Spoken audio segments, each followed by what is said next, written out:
What if I told you there's a chemical in your brain that's quietly deciding whether or not you wake up motivated or wake up wanting to spend 6 hours on your phone scrolling?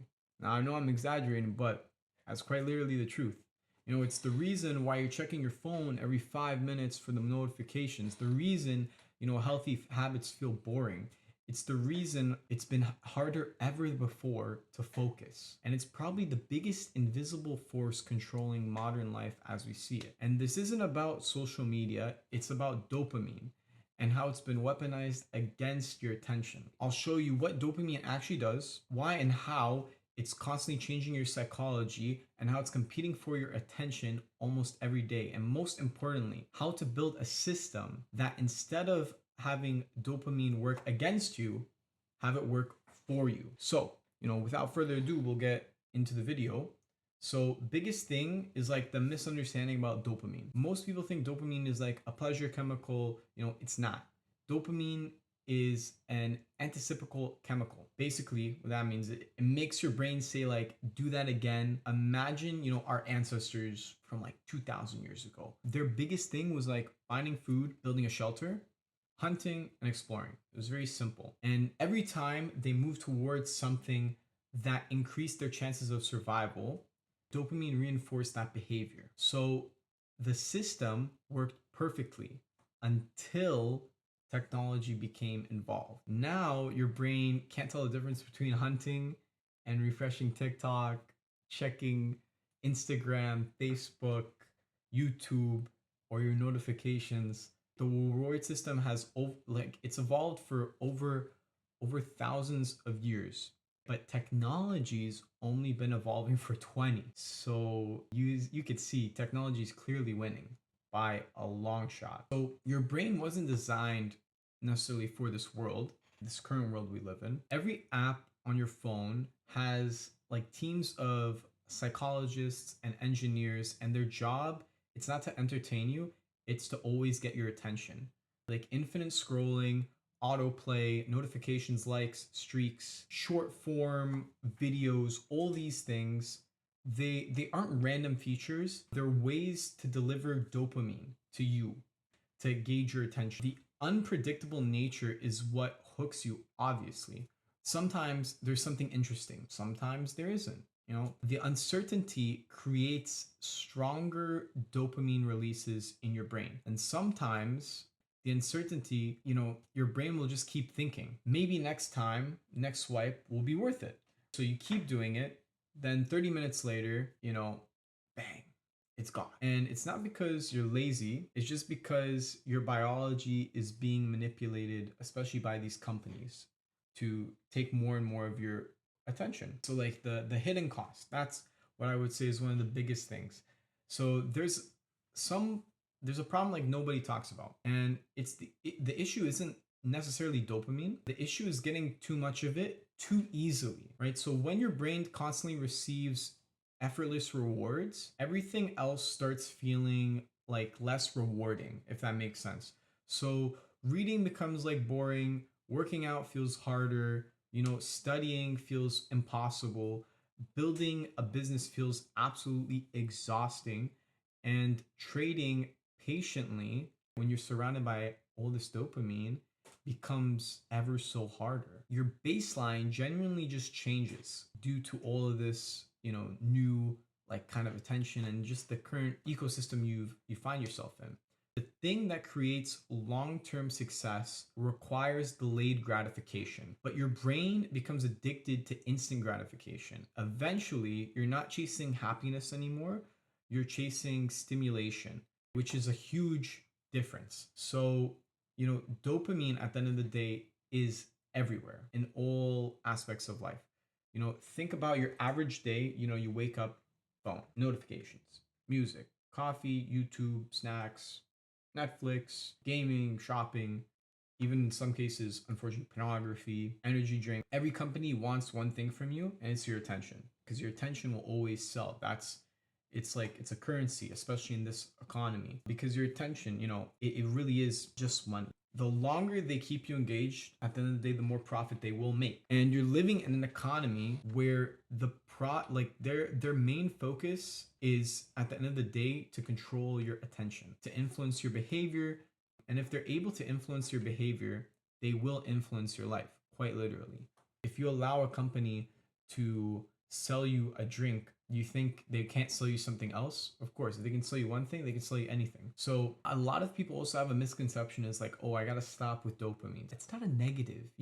Dopamine is like, it's not bad. It's like without dopamine, you wouldn't have ambition, you wouldn't chase your goals, you wouldn't improve, you wouldn't fall in love, you wouldn't create anything. So dopamine isn't the enemy. Here's where a lot of people get it wrong. They always try to think like, oh, dopamine's a negative thing. It's a negative thing. I don't want dopamine. It's bad. Let me avoid dopamine in my life. But without dopamine, you wouldn't have ambition, you wouldn't chase your goals, you wouldn't improve, you wouldn't fall in love, you wouldn't create anything. Dopamine isn't necessarily a bad thing. It's actually a very good thing. It's one of the reasons why you continue to exist in this life. Like it's the thing that you're wanting, your need for like all these things that's caused by dopamine. So dopamine is a very positive thing in your life, and the biggest thing is the difference between instant dopamine, which makes you consume, and earned dopamine, which makes you grow.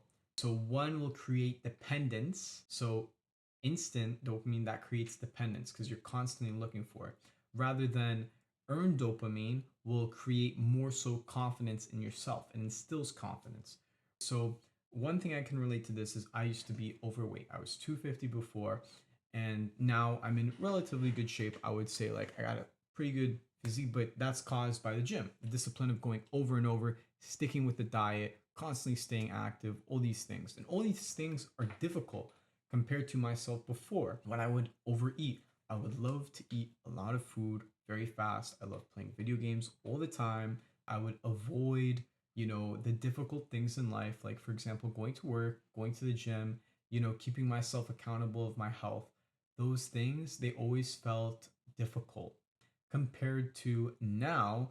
I'm always focusing on improving the system.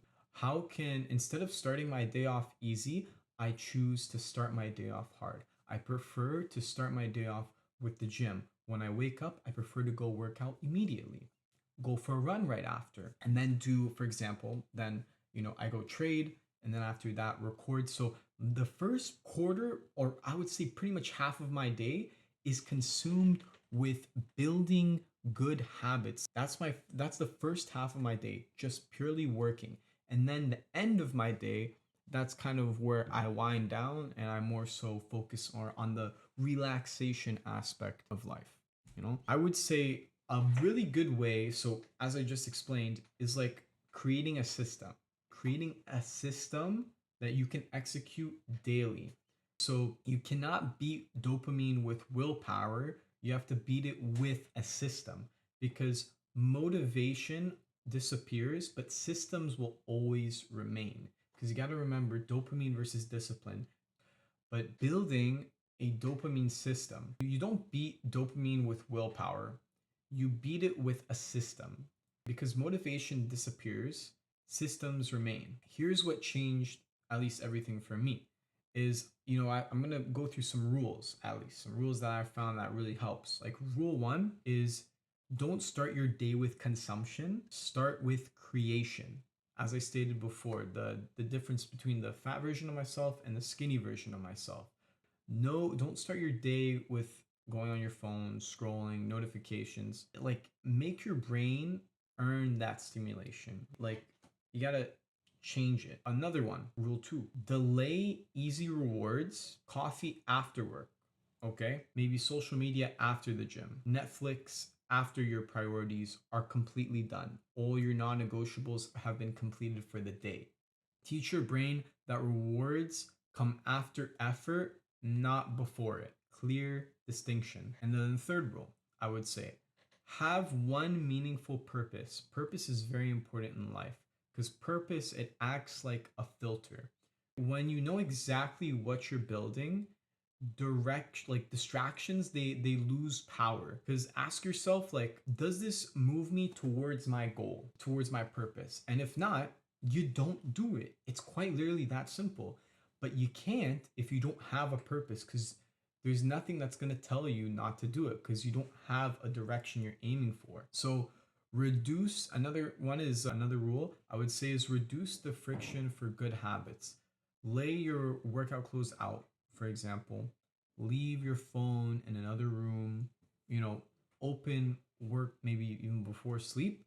Make good decisions automatically. So whatever your brain is saying, aim for that instant gratification, push that thought away and look for something else instead, something that's more healthy. And I would say the last rule generally I would follow was increase the friction for bad habits. So like deleting social media, turn your phone on grayscale. For me, like I turn my phone sometimes, I filter on black and white so I don't see all the color, especially sometimes when you're scrolling through social media. What always gets you? The color palettes. That's always what attracts attention because your eyes always gravitate to things that look very good.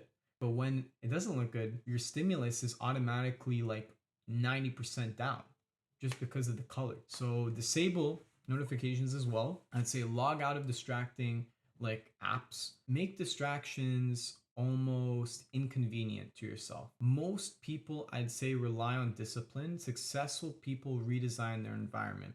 Like the same boiling water that turns a potato soft will turn an egg hard. So don't let your environment dictate you, let yourself. You have to build the environment around yourself. Constantly, like, for example, a lot of people, imagine if you, and this is a pretty interesting example, but I would say, imagine if you're surrounded by a bunch of crack addicts and you're with them for like 10 years. Do you think you're not going to become a crack addict? Of course you will.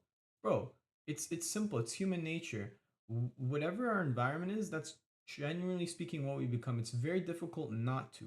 So, curating your environment with your own system, because sometimes you can't control your environment, but you can control the systems you have in that environment. That's what will make you survive at the end of the day. So, the biggest thing though is the system also should be set around a purpose. That system needs to be placed around the purpose. I feel like that's very important because purpose does change everything, quite literally. Think about someone obsessed with building something, an athlete, an entrepreneur, a musician, trader, scientist. They all have dopamine. They all have the same thing in common, but it's always attached to progress. So the dopamine isn't instant, it's more delayed. It's like towards that goal they're always aiming for, which motivates them because dopamine helps motivate you. That's the point. So, they don't necessarily have a lot of distractions. Like the purpose gives dopamine direction because that purpose is the underlying goal you're aiming for. So as long as you have that goal, dopamine's going to guide you there, your brain will always search for progress. That's the difference between those two lives. The version of you that's not addicted to the version of you that is addicted. Purpose is what changes the two, honestly. So always focus, always have a purpose, I'd say, in life. And I feel like that's the purpose in life, to find a purpose. The truth is, I would say technology, it isn't going away.